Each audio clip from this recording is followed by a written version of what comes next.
This is day 355, solving the Rubik Cube blindfolded every single day until I break the national record.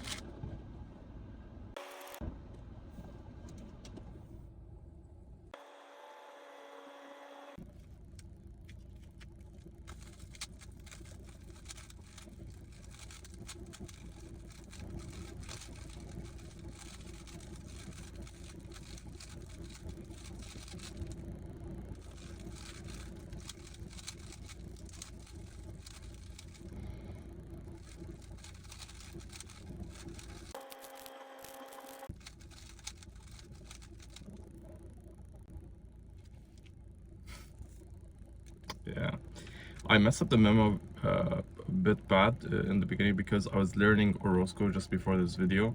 So when I first wanted to look at the OP piece, I was like, which one should I look at? This one or this one? And I got a bit confused in the beginning, so yeah.